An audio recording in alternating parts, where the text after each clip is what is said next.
Trigger warning, this is for domestic abuse victims. So it's called Invisible Chains. Can you hear me? Good. Because there was a time when my voice was non-existent. Destroyed by a storm with sharp claws because my honesty had the ability to bring out the sun onto anything and everything that manifested in the dark.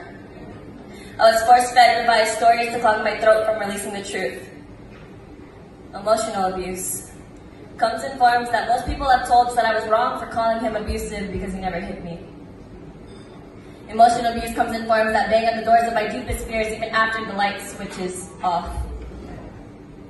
Making me question my self-worth, torn down by bringing up my flaws that led me here. He yelled at my shadows, yet became comfortable standing in my light, casting his insecurities over mine. He convinced me that I was committed to being controlled, and if I left, the self-hate would remain the same, so I'd still be the one to blame, you see. Invisible chains still bruise brains. Invisible chains still bruise brains, but publicly. No one takes abuse victims seriously unless it was all over her face. With every argument, my loyalty was questioned for impurities, like if I left, it would be me who gave up, who couldn't change, couldn't take constructive criticism or handle a grown-up relationship. To him, the abuse was normal. Grabbing my integrity by my neck was his way to construct my obedience. Destructive behavior to make my silence immediate. He said he loves me because I was a fighter. He said he loved me because I owned my mistakes, but he downloaded all of his sins into my dry, twisted motivation to hide my bright side. He knew I could. He said he loved me because I owned my mistakes, but he downloaded all his sins into my dry, twisted my motivation to hide my bright side. He knew I couldn't shine if he made my darkness levitate. The following are the literal objects that he's broken. My prescription glasses snatched from my face. My phone slapped out of my hand.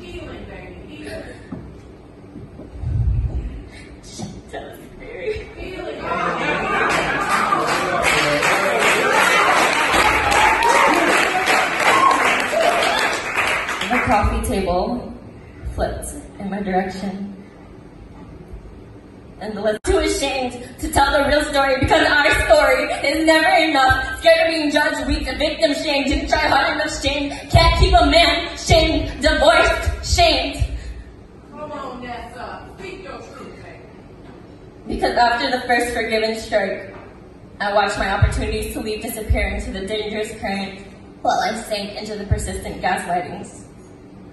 And if you can hear me right now, and your voice slips words that don't match your self-worth, slid open by your lover's deafening thunder, decreasing your limits by poisoning your sky, then please don't let anyone tell you that you're not trapped when they don't know how it feels to be rooted in an abusive relationship. So take it from me. If you can leave, leave. I know how it feels to stand tall and take your carvings while looking away from your wounds just to make someone else feel better. I get it, I have scars too. And I may have baggage, but at least my baggage isn't breathed without my permission. It took me years to cut ties and recover It took me years to cut ties and recover in redemption. I now hold on to a new love tradition that puts me first. So I'll say it again, invisible chains still bruise brains, but publicly. No one takes abuse victims seriously unless it was all over her face. So if you can leave, leave.